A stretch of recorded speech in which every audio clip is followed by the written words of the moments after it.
Stay updated with Bhakti videos. Press the subscribe button and tap the bell icon on the YouTube app and never miss an update from Giri Bhakti. Sri Gurubhyo Namaha. Adityaja Somaja Mangalaja Buddhaja Cha Guru Sukra Sanibhyascha Rahave Ketave Namo Namaha. எல்லாமல்ல அம்மையப்பனாக விளங்கக்கூடிய சொர்ணாம்பிகை அம்பா சமேத வீமேஸ்வர பெருமானுடைய திருவடிகளை வணங்கி என்னுடைய உபாசனை தேவதை அன்னை ஸ்ரீ வாராகி அம்பாளுடைய மலரடிகளையும் பணிந்து உலகம் முழுவதும் வாழக்கூடிய என் அன்பு பக்தர்களே அனைவருக்கும் உங்கள் தாம்பரம் ஸ்ரீ வாராகி ஈசனேசன் சுவாமியுடைய நல்லாசிகள் வாழ்த்துக்கள். ஜெய் வாராகி, ஜெய் வாராகி. குரு பயிற்சி ரொம்ப முக்கியமான ஒரு பயிற்சி. எல்லாரும் ஆவலோடு எதிர்பார்க்கக்கூடிய ஒரு பயிற்சி எதுன்னு கேட்டிங்கன்னா உண்மையிலேயே அது குரு பயிற்சியாகத்தான் இருக்கும்.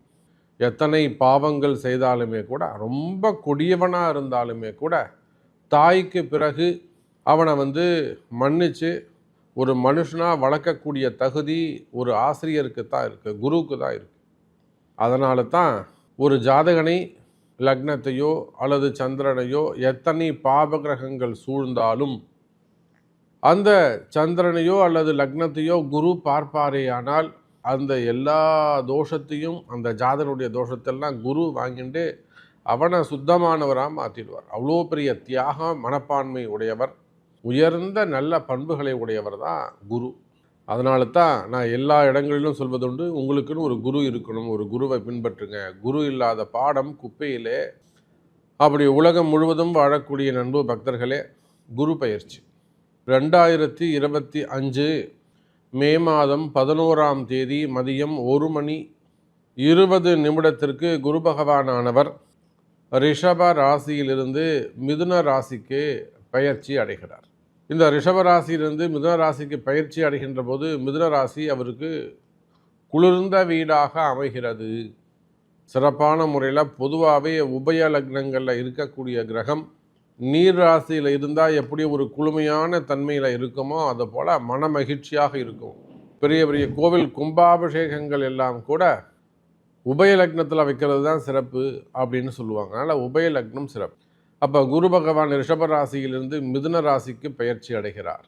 இப்போ குரு பயிற்சி அப்படின்னு சொல்லிட்டாலே முதல்ல அங்கே நடக்கக்கூடிய விஷயம் என்னன்னு கேட்டிங்கனாக்கா, நிதி பற்றாக்குறை விலகும். மெயினாக பண பற்றாக்குறை. அது யாராக இருந்தாலும், ஒரு சாதாரண ஏழ்மையான குடும்பமாக இருந்தாலும், வறுமையில் வாடக்கூடிய குடும்பமாக இருந்தாலும், அல்லது சிறு தொழில் செய்யக்கூடியவர்களாக இருந்தாலும், சின்ன சின்ன பிஸ்னஸ் பண்ணக்கூடியவங்க, கடைகள் வச்சு நடத்தக்கூடியவங்க, சின்ன சின்ன வியாபாரிகள், அதே போல் பெரிய அளவில் பிஸ்னஸ் பண்ணக்கூடியவங்க, அப்போ யாராக இருந்தாலும், குடும்ப பெண்களாக இருந்தாலும், வேலைக்கு செல்லக்கூடியவர்களாக இருந்தாலும், அப்போ யாராக இருந்தாலும் இந்த ஃபண்டு டிமாண்ட் இது எல்லாருக்குமே பொதுவாக 12 ராசிக்குமே பண பற்றாக்குறை இருந்து வருகிறது. இப்போ இந்த குரு பயிற்சி நடந்ததுன்னா டக்குன்னு உங்களுக்கு அடுத்து பணம் வந்துக்கிட்டே இருக்கு. ஒரு இடம் விற்கணும்னு நினைக்கிறீங்க, நீங்கள் ஒரு ரேட் சொல்கிறீங்க, ரேட் படியில் ரொம்ப அடிமட்ட விலைக்கு கேட்குறாங்க. இந்த குரு பயிற்சி அன்னைக்கு ஏதேனும் ஒரு சில பரிகாரங்கள் செய்வீர்களேயானால், வழிபாடுகள் செய்வீர்களேயானால் உங்கள் ஜாதகத்தை கொண்டு, அப்போ அந்த மாதிரியான தடைகள் எல்லாம் விலகும். வராத பணங்காசுகள் சேரும். எங்கேயா போய் பணங்காசு கொடுத்து ஏமாந்துட்டீங்க, பையன் பேருக்கு பண்ணிட்டேன், பொண்டாட்டி பேருக்கு பண்ணிட்டேன், ஏதோ ஒன்று இல்லை, வெளியில் ஏதோ கொடுத்துட்டேன், ஹெல்ப்புன்னு கேட்டாங்க, அந்த மாதிரியெல்லாம் பணங்காசுகள், வராத பணங்காசுகள் இருக்குமே. ஆனால் வராத பணங்காசுகள் சேரும். இன்னும் கூட சொல்ல வேண்டும் என்று சொன்னால், மெயினாக கடன் சுமைகள், கடன் பிரச்சனைகள் குறையும். ஒரு லோன் போட்டிருக்கீங்க, லோன் அமையல, லோன் கிடைக்கும். அதே போல் ஒரு வேலைக்காக காசு கொடுத்துருக்கீங்க, வேலை அமையும். அப்படி இல்லை, ஒரு வீடு கட்டுறதுக்கு, ஒரு மனை வாங்குவதற்காக கொடுத்தீங்க, இல்லை உங்கள் மனையை விற்கிறதுக்காக கொடுத்தீங்க, அட்வான்ஸ் இன்னும் பண்ணலை, அதெல்லாம் அந்த தடைகள் எல்லாம் விலகி பணம் வருவதற்கான வழியை இந்த குரு ஏற்படுத்த போகிறார். இது ஃபஸ்ட்டு விஷயம். ரெண்டாவது, மங்கள யோகம்.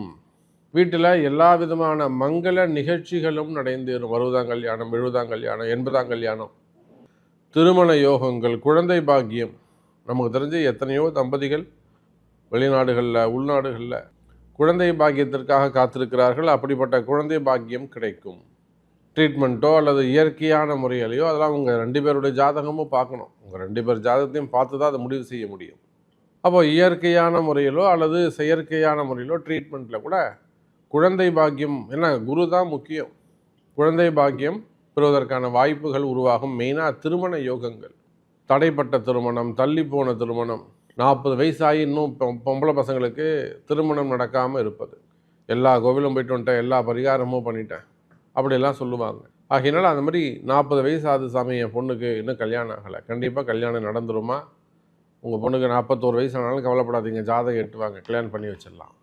அப்போ திருமணங்கள் நடைபெறும். முதல் திருமணம், 2வது திருமணம், தடைப்பட்ட திருமணம், தள்ளிப்போன திருமணம், வயோதிக திருமணங்கள், இந்த மாதிரியான திருமண யோகங்கள் கிடைக்கும். அதே போல் மெயினாக மனக்கசப்புகள், குடும்ப உறவுகள்கிட்ட இருக்கக்கூடிய அந்த மனக்கசப்புகள் இருக்குமே ஆனால், மன வேற்றுமை இருக்குமே ஆனால், பிரிந்த உறவுகள்லாம் மீண்டும் ஒன்று சேருவதற்கான வாய்ப்புகள் உண்டு. ஏன்னா குரு அப்படின்னு சொல்லிட்டாலே உங்கள் வாழ்க்கையில் எதெல்லாம் தவறுகள் நடந்திருக்கோ, ரொம்ப நாள் நல்ல கிளைண்ட்டு சாமி நான் மிஸ் பண்ணிட்டேன், ஏன்னா வேணான்னு சொல்லிட்டாங்க, அது ஜாபாக இருக்கலாம், பிஸ்னஸாக இருக்கலாம், நல்ல கிளைண்ட்டை ஒரு 25 வருஷமாக எங்கள் அப்பா காலத்துலேருந்து நான் கஷ்டப்பட்டு கட்டி காப்பாற்றி வச்சுருந்தேன் சாமி, திடீர்னு ஒருத்தர் வந்தான் கலகம் பண்ணா, என்னாலேருந்து நீங்கள் வராதிங்க அப்படின்னு சொல்லிட்டாங்க.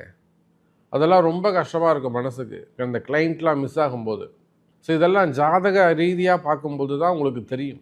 அப்போ அந்த மாதிரியான கசப்புகள் இருக்குமே ஆனால் அவையெல்லாம் கூட விலகும். ஸோ பொதுவாக குரு பெயர்ச்சி அப்படின்னு சொல்லிட்டாலே ஏதோ ஒரு நல்லது நடக்க போகுது. சிங்கிள் லைனில் சொல்கிறேன், ஒரு வரியில் சொல்ல வேண்டும் என்று சொன்னால் இந்த குரு பெயர்ச்சி உங்களுக்கு ஏதோ ஒரு நல்லது நடக்க போகுது அப்படின்னு உங்கள் தெய்வம் என் மனசில் சொல்லுது. வாருங்கள் நண்பர்களே, உங்கள் ராசிக்கு எப்படி இருக்குன்னு பார்த்துடுவோம். அன்பார்ந்த விருச்சிக ராசி நேயர்களே, குரு பெயர்ச்சி இது நாள் வரையில் உங்களுக்கு ராசிக்கு 7ஆம் இடத்துல அந்த குரு இருந்தார். உண்மையிலே 7ஆம் இடத்துல குரு இருந்ததுனால உங்களுக்கு ஒரு நல்ல அதிர்ஷ்ட காலமாக இருந்தது.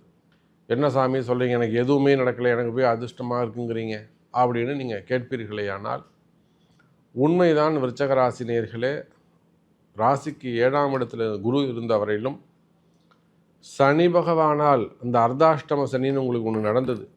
10ஆம் பார்வையாக சனி உங்களை பார்த்தார். அப்போ சனி பார்க்கின்ற பொழுது பகைவர்கள் சூழ்ந்திருப்பார்கள். புரியுதுங்களா? உங்கள் சொந்த பந்தங்கள் கூட உங்களுக்கு பகைவர்களாக மாறிவிடுவார்கள். நல்ல நல்ல உறவுகள் கூட, நண்பர்கள் கூட, அல்லது கூட பழகக்கூடியவங்க, வேலை செய்யக்கூடியவர்களாக இருக்கலாம், அக்கம் பக்கத்து வீட்டினராக இருக்கலாம், நண்பர்களாக இருக்கலாம். சனி பார்க்கின்ற பொழுது அந்த இடத்துல ஒரு கலகம் பிறக்கும். குடும்பத்தில் கலகம் பிறந்திருக்கலாம், குடும்பத்தில் கலகம் பிறந்து குடும்பத்தை பிரிச்சிருக்கலாம், அல்லது வேலை செய்கிற இடத்துல கலகம் பிறந்து அங்கே ஒரு பிரிவுகள் ஏற்பட்டிருக்கலாம், பெரிய சண்டை சச்சரவு ஏற்பட்டிருக்கலாம், தொழிலில் பார்ட்னர்ஷிப்புக்குள்ள கலகங்கள் ஏற்பட்டிருக்கலாம், தொழிலில் ஏதேனும் கலகங்கள், அந்த அவசரம் ஏதாவது 1-2 மாட்டி விட்டு இடத்த காலி பண்ண பாடிருக்கலாம். இல்லைனா தொழில் அமைப்பு பண்ணுற இடத்துல வேணும்னு ஏதாவது கவர்மெண்ட்டுக்கு ரிப்போர்ட் ஏதாவது எழுதி போட்டு பர்மிஷன் இல்லை, பொல்யூஷன் இல்லை, பர்மிஷன் இல்லை, லைசன்ஸ் கொடுக்க மாட்டேன், அந்த மாதிரி கலகங்கள் ஏற்பட்டிருக்கலாம். அப்போது விருச்சிக ராசி என்பர்களே, கடந்த காலங்களில் இந்த சனி 10வது பார்வையாக பார்த்த சமயத்தினால் போராத குறைக்கு 5ஆம் இடத்தில் இருந்த ராகு, இவங்கெல்லாம் உங்களை படாத துன்புறுத்தல் செஞ்சுருப்பாங்க. ஆனால் இதனுடைய வழிகள் எல்லாம் உங்களுக்கு சற்றும் தெரியாமல் உங்களை கட்டி காப்பாற்றி கொண்டு போனது யாருங்க? குரு பகவான். சார், அப்போ உண்மையிலேயே நீங்கள் குரு தாங்க உங்களை காப்பாற்றினது. நீங்கள் குரு பகவானுக்கு தான், நீங்கள் உங்கள் குருவுக்கு நீங்கள் நன்றி சொல்ல வேண்டும் எனதருமை விருச்சிக ராசி நேயர்களே. சரி, இப்போ இந்த குரு பெயர்ச்சி 6ஆம் இடத்துல போயிட்டு, சரி 8ஆம் இடத்துல போயிட்டு குரு மறைஞ்சிக்கிட்டாரே, 8ஆம் இடத்துல குரு மறைஞ்சிருக்காரே சாமி. அப்போ பாருங்க, 5இல் சனி பகவான், 4இல் ராகு, 10ஆம் இடத்தில் கேது. ஆனாலுமே கூட கவலை வேண்டாம் விருச்சிக ராசி நேயர்களே, 4ஆம் இடத்தில் இருக்கக்கூடிய ராகுவால் நன்மை. ராகு உங்களுக்கு சிறப்பு, நல்ல அதிர்ஷ்டத்தையும் நல்ல யோகத்தையும் தரப்போகிறார். ராகு எப்படிப்பட்டவருங்க? உடல்நிலை ஆரோக்கியத்தில் நல்ல முன்னேற்றம் இருக்கும். ஏதேனும் ஒரு ஆப்ரேஷன் பண்ணியிருக்கீங்க, ஒரு ஹார்ட் ஆப்ரேஷனாக இருக்கலாம், இல்லை வந்து ஒரு வயிறு சம்மந்த பெண்களாக இருப்பார்களே, ஆனால் குடல் பிரச்சனைகள், அடிவயிறு சம்மந்தப்பட்ட பிரச்சனைகள், இல்லை வந்து அந்த மண்ணீரல், கல்லீரல், பித்தப்பை, கர்ப்பப்பை சம்மந்தப்பட்ட பிரச்சனைகள், கிட்னி சம்மந்தப்பட்ட பிரச்சனைகள், கேன்சர்ஸ், செஸ்ட் சம்மந்தப்பட்ட பிரச்சனைகள், இதெல்லாம் ஏற்பட்டு இருக்குமே. ஆனால் உடல்நிலை ஆரோக்கியம், ஒரு கண்டமே இருந்தது சாமி, கண்டத்தை தாண்டி வந்திருக்கும். இதெல்லாம் விருச்சிக ராசி சொல்லக்கூடிய வார்த்தைகள். அப்போ அந்த மாதிரியான உடல்நிலை ஆரோக்கிய குறைவுகள் இருந்திருக்குமே. ஆனால் கவலை வேண்டாம் விருச்சிக ராசி என்பர்களே, உடல்நிலை ஆரோக்கியம் அதிகரிக்கும். இன்னும் கூட சொல்லப்போனால் சின்ன சின்ன ஆப்ரேஷன்ஸ் இருக்குமே, ஆனால் தைரியமாக பண்ணிக்கோங்க. 8ல் இருக்கக்கூடிய ராகு செலவு கொடுப்பாரு, ஆனால் ஆயுள் பாவம் அதிகரிக்கும். உடம்புல ஒரு கத்தி வச்சு ரத்தம் வெளியே வந்ததுன்னா ஆயுள் பாவம் அதிகரிக்கும். அப்போ 8ல் இருக்கக்கூடிய குருவால் உடல்நிலை ஆரோக்கியத்தில் நல்ல முன்னேற்றங்கள் இருக்கும். எனதருமை விருச்சிக ராசி அன்பர்களே, குறிப்பாக சொல்லணும் அப்படின்னாக்கா 8ல் இருக்கக்கூடிய குரு பகவான் உங்கள் ராசிக்கு 2ஆம் பாவத்தையும் 12ஆம் பாவத்தையும் பார்ப்பார். மெயினாக 2ஆம் பாவம் 7, 9. குரு 5வது பார்வையை எதை பார்க்குறாங்க? உங்களுடைய லாபஸ்தானம். அப்போது வருமானங்கள் அதிகரிக்கும்.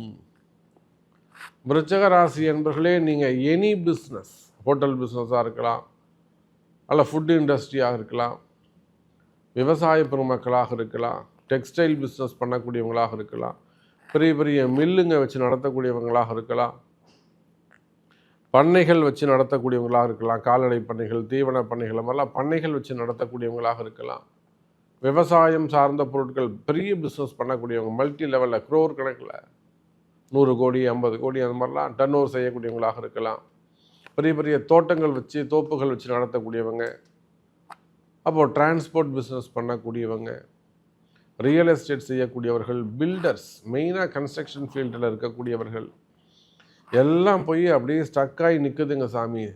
எனக்கு எல்லாமே வந்து முன்னேற்றம் இல்லாமல் இருக்குது, ஒரு லாபம் இல்லாமல் இருக்குது, அடுத்து நான் போய் சிக்கலில் மாட்டிக்கிட்டேன். இப்படியெல்லாம் நீங்கள் உள்நாடாக இருந்தாலும் வெளிநாடுகளாக இருந்தாலும், வெளிநாடுகளில் சின்ன சின்ன கடைகள் வச்சு நடத்தக்கூடியவங்க, பெரிய பிஸ்னஸ் பண்ணக்கூடியவங்க, ஓன் பிஸ்னஸ் பண்ணக்கூடியவங்க, ஸ்டார்ட் அப் பிஸ்னஸ் பண்ணக்கூடியவங்க, ஐடி ஃபீல்டில் பிஸ்னஸ் பண்ணக்கூடியவங்க, மார்க்கெட்டிங் பண்ணக்கூடியவங்க.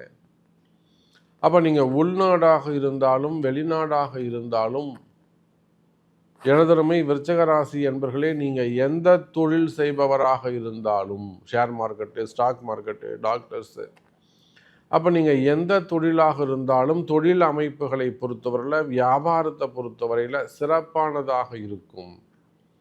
காரணம், உங்கள் ராசிக்கு 2ஆம் பாவத்தை, தனஸ்தானத்தை கொடுத்த வாக்குறுதிகளை காப்பாற்றக்கூடிய வாய்ப்பை எப்படிங்க காப்பாற்ற முடியும்? வருமானம் வரணும், ப்ராஃபிட் இன்க்ரீஸ் ஆகும், வருமானங்கள் அதிகரிக்கும், லாபம் அதிகரிக்கும், முன்னேற்றம் இருக்கும், தொழில் நல்லபடியாக நடக்கும். அது கூட்டு தொழிலாக இருந்தாலும், குடும்ப தொழிலாக இருந்தாலும், குரூப் ஆஃப் கம்பெனிஸாக இருந்தாலும், பார்ட்னர்ஷிப்பில் இருந்தாலும், தொழில் அமைப்புகளை பொறுத்தவரையில் கவலை வேண்டாம் விருச்சிக ராசி அன்பர்களே, கை கொடுக்கும். அப்படி உங்களுக்கு ஸ்பெசிஃபிக்காக தனிப்பட்ட முறையில் என் ஜாதகத்தை எனக்கு சரியில்லை சாமி அப்படின்னு நீங்கள் சொல்வீர்களே, ஆனால் நான் ஒரு கடை வச்சுருக்கிறேன், மெடிக்கல் வச்சுருக்கிறேன், ஹோட்டல் வச்சுருக்கிறேன், நீங்கள் என்ன வேணாலும் சொல்லுங்கள், தனிப்பட்ட முறையில் விருச்சிக ராசியாக இருந்து உங்களுக்கு தொழில் அமைப்பு சரியில்லைன்னா உங்கள் ஜாதகம் தான் பிரச்சனைன்னு அர்த்தம். அப்போ அதுக்கு தான் நீங்கள் வந்து என்ன செய்யலாம், என்ன மாதிரியான வழிபாடுகள் செய்யலாம் என்பதை அறிந்து செய்வீர்களே, ஆனால் நீங்களும் சிறப்பான முறையில் தொழில் செய்யலாம், வியாபாரம் செய்யலாம், பிழைக்கலாம், தப்பு கிடையாது. அப்போ விருச்சிக ராசி என்பர்களே, இந்த குரு பெயர்ச்சியால் வியாபாரம் சிறப்பாக இருக்க போது, லாபம் அதிகரிக்க போது, பகைவர்களால் ஏற்பட்ட பிரச்சனைகள் விலகும், உடல்நிலை ஆரோக்கியம், கண்டங்கள் இருக்குமேயானால் அதெல்லாம் ஆயுள் அபிவிருத்தியாகும், மனசில் பயம் விலகும், தைரியம் அதிகரிக்கும், மெயினாக வேலை உத்தியோகம் சிறப்பானதாக இருக்கும், வேலை வாய்ப்புகள் அதிகரிக்கும், வெளிநாட்டு யோகங்கள் கிடைக்கும். அதே போல திருமணம், குழந்தை பாக்கியம், இவை இரண்டும் கிடைக்கும். மெயின் அதுதான், திருமண யோகம், குழந்தை பாக்கியம். இவை இரண்டும் விருச்சிக ராசிக்கு கட்டாயம் உண்டு. வயோதிக திருமணம், 40 வயசு 45 வயசு கல்யாணம் ஆகாமல் இருக்கிறது, திருமண யோகங்கள், குழந்தை பாக்கியம், இவை இரண்டும் யாருக்கு உண்டுங்க? நம்ம விருச்சிக ராசிக்கு உண்டு. ஸோ குரு பெயர்ச்சி சூப்பராக இருக்குது. உங்களுக்கு நல்லது நடக்குமா அப்படிங்கிறத உங்கள் பிறப்பு ஜாதகம்தான் தீர்மானிக்கும் என்பதை சொல்லிக்கொண்டு மீண்டும் ஒரு அற்புதமான பதிவில் சந்திக்கிறேன். நன்றி. நமச்சிவாயம். ஜெய் வராகி.